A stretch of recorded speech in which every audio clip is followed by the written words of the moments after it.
శివుడు తన శరీరానికి బూడిదను ఎందుకు రాసుకుంటాడో మీలో ఎవరికైనా తెలుసా?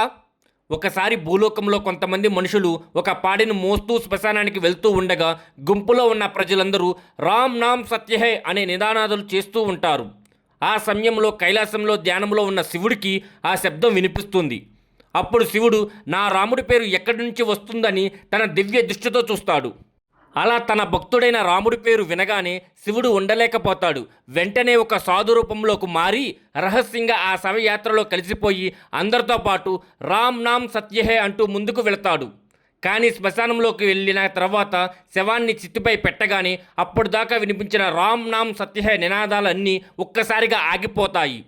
శివుడు ఆశ్చర్యపోతాడు. తీసుకొచ్చేటప్పుడు ఎంతో గట్టిగా రామనామాన్ని జపించారు, ఇప్పుడు చిన్న అరుపు కూడా లేదు అని శివుడు చాలా బాధపడతాడు. ఇంతలో అక్కడికి వచ్చిన ఒక వ్యక్తిని ఆపి, అయ్యా, ఇంతకు ముందు వరకు భక్తితో రామనామాన్ని జపించారు కదా, ఇప్పుడు ఎందుకు మౌనంగా ఉన్నారని అడుగుతాడు. దానికి ఆ వ్యక్తి నవ్వుతూ, శవం కాలిపోయింది కదా, ఇంకా ఎవరి కోసం రామనామాన్ని జపించాలి, పని అయిపోయిందని బయలుదేరాడు. శవం కాలిపోయాక అందరూ ఇంటికి వెళ్ళిపోతారు. కానీ శివుడు మాత్రం శ్మశానంలో ఒంటరిగా ఉండిపోయి కాలిపోతున్న ఆ చితి, ఆ బూడిదని చూస్తూ, ఈ శవం వల్లే కదా నేను ఇక్కడి దాకా వచ్చాను, దీనివల్లే కదా నా రాముడి పేరు వినిపించింది, ఈ శవం నుండి వచ్చిన బూడిద అనేది చాలా పవిత్రమైనదని ఆ భస్మాన్ని శరీరానికి రాసుకుంటాడు. ఆ రోజు నుంచి శివుడు నిరంతరం భస్మాన్ని రాసుకోవడం మొదలుపెట్టాడు.